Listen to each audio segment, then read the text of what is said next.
welcome to my channel. My name is Alex and today I'm going to be telling you about 25 of my favorite books of all time. Now the date that you guys are watching this is Saturday, and on Monday the 30th I am turning 25 years old. So I thought in celebration of that I would do a little video just talking about 25 of my favorite books of all time. Now obviously this is not all inclusive. I have read, I don't even know how many books in my lifetime, and there are so many that are so near and dear to my heart, but these are 25 that especially hold just a special place in my heart and always have and always will. Now for the sake of time, I'm going to try to keep these books short and sweet. So I'm going to show you the book, give you one sentence about what it's about, and one sentence about why I love it so much. So before we get into the video, if you're new here and you're not already, be sure to go down and hit the subscribe button as well as the bell icon down below so that you never miss out on any of my content. And without further ado, let's get started. And these books are in no particular order, but I'm going to count them down just so we can follow the journey from 1 to 25. So at number 1, we have With the Fire on High by Elizabeth Acevedo. With the Fire on High follows a teen mother in high school who has a passion for cooking and gets to go on a culinary excursion to Spain that changes her life forever. This book means so much to me because as a young mother myself, I found that I really related to the main character of this story and her relationships with others and how she handles life in general. For number 2, we have Daisy Jones and the Six by Taylor Jenkins Reid. Daisy Jones and the Six is told in an interview-style format and it follows the members of the band Daisy Jones and the Six talking about how they came to fame in the 1970s and why they broke up at the peak of their careers. I love this book so much because it was so beautifully crafted with a full cast of very flawed characters that you get to know and love and root for throughout the novel. At number 3, we have The Seven Husbands of Evelyn Hugo, also by Taylor Jenkins Reid. The Seven Husbands of Evelyn Hugo follows Evelyn Hugo as she is retelling her life and her fame in the 40s, 50s, and 60s and talking about the 7 different husbands that she had.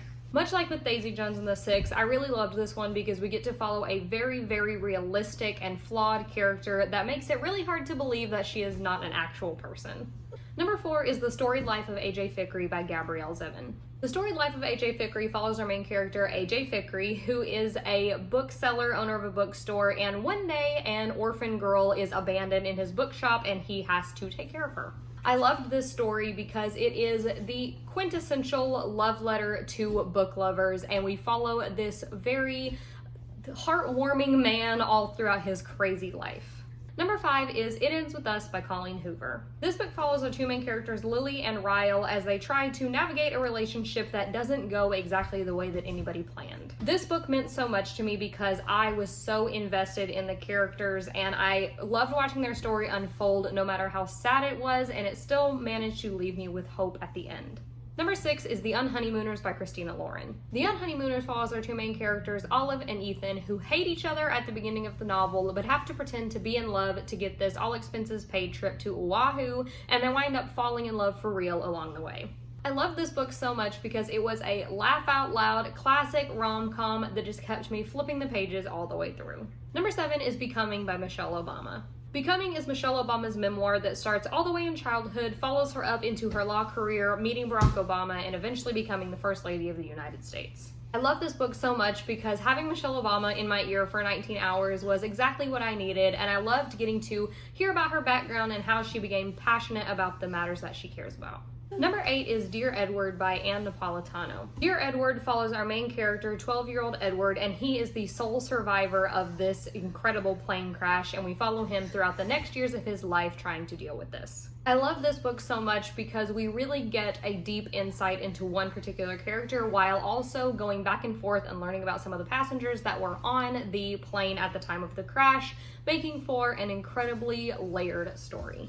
Number 9 is The Diviners by Libba Bray. The Diviners starts out following our main character Evie, and she moves to New York City. She has these magical powers and she winds up meeting up with a bunch of other teenagers with other magical powers, and they have to save the world. I love this book so much because the 1920s New York setting is absolutely perfect, and we have a full cast of diverse and amazing characters to follow along the way. Number 10 is Far From the Tree by Robin Benway. Far From the Tree follows 3 biological siblings that were all separated at birth, and they wind up finding each other along the way and going on a mission to find their birth mother. I love this book so much because we really get a unique perspective into the foster care system and the adoption system, and get to watch these 3 characters individually and as they come together as siblings. Number 11 is The Dream Daughter by Diane Chamberlain. The Dream Daughter follows our main character who is pregnant in the 1970s and winds up having to time travel to 2001 to save her unborn daughter's life. I loved this book so much because there were so many twists and turns throughout, and we got a very interesting blend of historical fiction and science fiction. Number 12 is The War That Saved My Life by Kimberly Brubaker Bradley. This book follows a young girl growing up in the midst of World War II, and she winds up moving out of her mother's house and into care of another woman and learning to be herself despite her club foot and just growing into her own. I loved this novel because it gave a very unique perspective on World War II and just really instilled some hope. Number 13 is The Turn of the Key by Ruth Ware. The Turn of the Key follows a live-in nanny who, when she gets to her new house, weird things start happening and she thinks that she might be in for a little more than she bargained for. I loved this book because it was a solid mystery that was so well paced, had so many plot twists throughout, and that ending was incredible. Number 14 is The Great Alone by Kristen Hanna. This book follows a young girl growing up in Alaska with a very abusive father who suffers from PTSD, and we get to follow her throughout her adulthood. I love this book so much because you truly got into the characters' minds and were propelled forward by their stories, even though it was very serious and really heartbreaking. Number 15 is An Absolutely Remarkable Thing by Hank Green. This book follows the main character, April May, who stumbles upon this robot in the middle of the night and comes to find out that she has suddenly become their representative after they start popping up in major cities all over the world. I love this novel because it does a really interesting blend of contemporary and sci-fi while also really getting down to the root of how the massive growth of social media has affected our society. Number 16 is Scythe by Neal Shusterman. This book is set in a utopian society where there is no more natural death, and so scythes are entailed in killing people in order to keep the population under control. I love this book and this series in general because the world is so unique and interesting and really, really scary because you could totally see something like this actually happening in our society. Number 17 is You'll Miss Me When I'm Gone by Rachel Lynn Solomon. This book follows two twin sisters whose mother has been diagnosed with Huntington's disease, and when the sisters take the test to see if they will develop it, they find out that one twin will and one twin will not. I loved this book because there are incredible diverse elements in here that are all done beautifully, and we really get a unique perspective at this really, really hard situation. Number 18 is Warbreaker by Brandon Sanderson. This book is set in a world where the magic system revolves around colors, and we mainly follow two sisters that are princesses who have been raised their whole lives to do a certain role, and their roles get switched at the very last minute. I loved this novel because we really get some good character study combined with a phenomenal magic system and some badass fight scenes. Number 19 is The Nowhere Girls by Amy Reed. This book follows three classmates, Grace, Rosina, and Erin, as they start an anonymous group to let girls come together, speak out about the injustices that are being done to them. I loved this book because it was incredibly diverse and impactful, but no matter how many diverse elements were thrown in there, everything was perfectly balanced.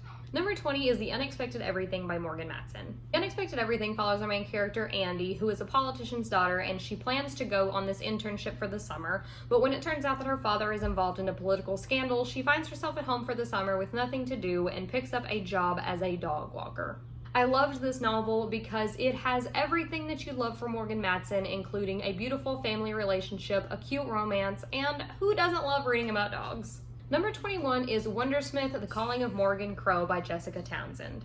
This book follows our main character, Morgan, who has always been told that she is cursed to die on her 11th birthday, but on the eve of that day, a man named Jupiter North swoops in and takes her off to Nevermore. I loved this book because of the fun and whimsy that it brought up in me, and it just took me right back to being a kid and loving reading for the first time.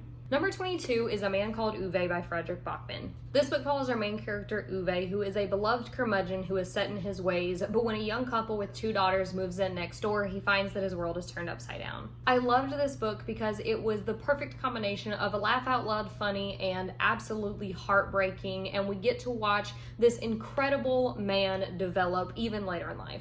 Number 23 is The Great Gatsby by F. Scott Fitzgerald. The Great Gatsby follows our main character, Nick, as he befriends Jay Gatsby, who is trying to reconcile his love with Daisy Buchanan. I love The Great Gatsby because it was the first classic that I ever read that I actually enjoyed, and it showed me that classics don't have to be boring. Number 24 is Leah on the Offbeat by Becky Albertalli. Leah on the Offbeat follows our main character, Leah, who finds that she is the only one in her friend group that doesn't really know what she wants to do in life, and this novel is her kind of figuring that out. I loved this book because I just connected to Leah so much, and I feel like there is great representation in here for a bunch of different diverse elements.